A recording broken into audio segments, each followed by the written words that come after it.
is there is also, along with it, a vehicle for people to be able to reach out to someone as a resource for anything that wasn't mentioned in the self-service video platform. You know what I'm saying?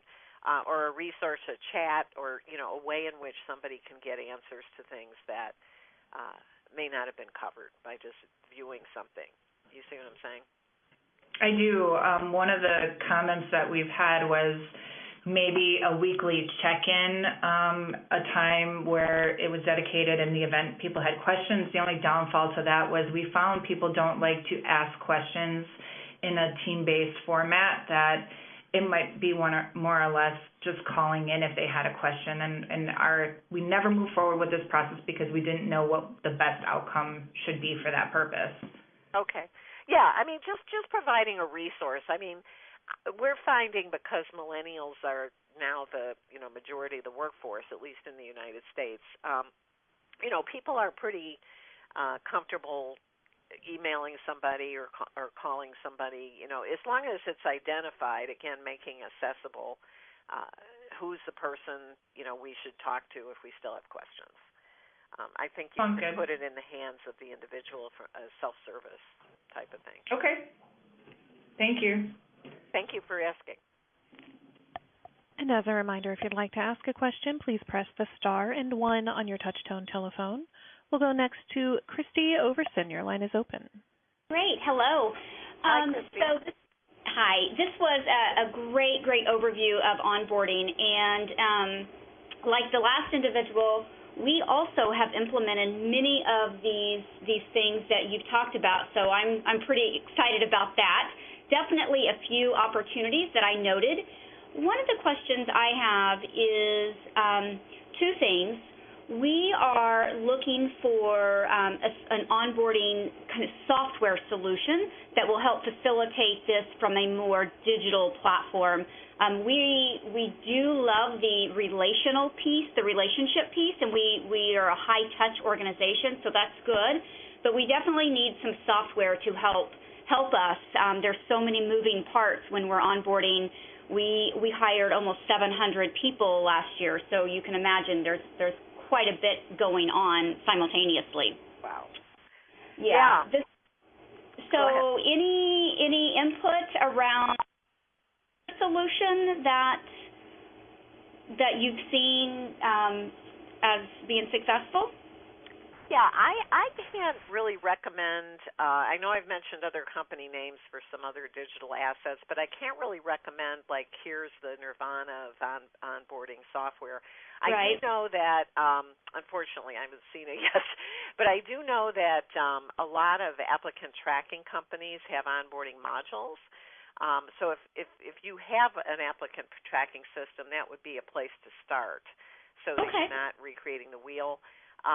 And I would just go from there, and try to explore what's out there, because I don't have a company that I think is, this is the greatest thing since sliced bread, Sure, unfortunately. sure. If I come across one, I don't know, maybe I'll, you could find it on our partner site.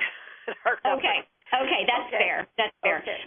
My only other question I have is, currently I actually have an entire onboarding team centralized here in the U.S. that supports the rest of the country and all of North America.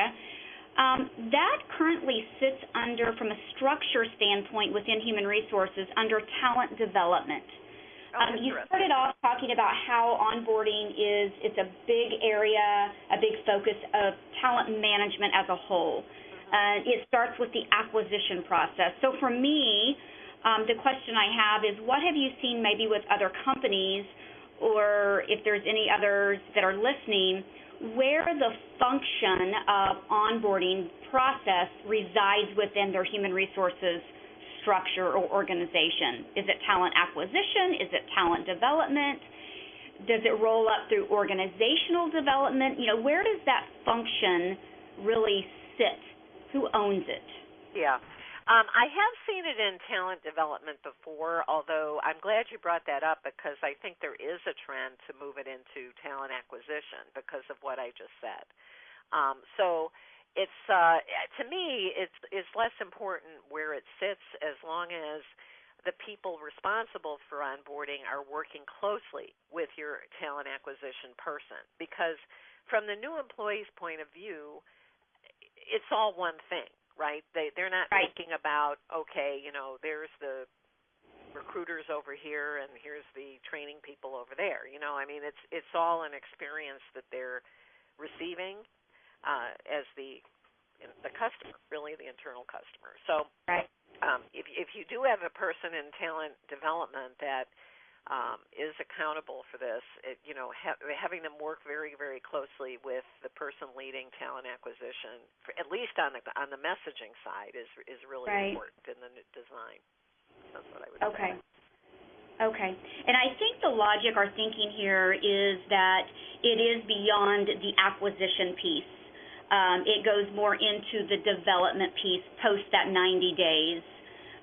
So we were, I think that's the logic in how we have it placed as far as the accountability within the organization. So I was just looking to see, is that more of a trend? Is it normal, or have you seen it in other places? No, I have seen it in other places. Okay, thank you. I think that's it. Okay. Thanks, Christy. And once again, if you'd like to ask a question, please press the star and 1 on your touch-tone phone.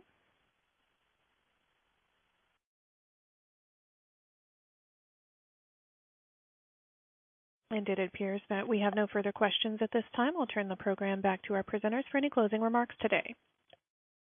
Okay. I actually did have a question on chat from Rosangela that relates to how to get managers to be following the process that they're supposed to be following with their new employees. So I'm responding to her. That's why you might have heard some typing. But basically, it's kind of like anything else in change management. You want to make sure that managers are trained, that they know what they're supposed to be doing, that there's something to hold them accountable for that, whether it's something in relation to their performance management. Part of it is influencing, really recognizing managers who are doing it well and promoting the benefits to others, maybe through newsletters, communication channels you have in your organization, highlighting great onboarding practices in those communications that certain departments are doing.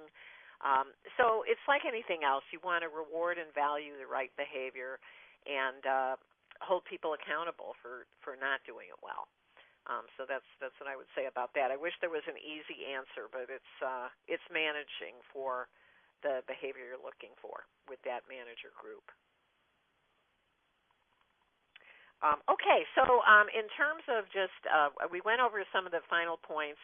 I would encourage all of you, if on your journey with improving your onboarding process, if you think our company can be a resource to you in any way, please email me or call us, and we'll be more than happy to help you with your particular situation.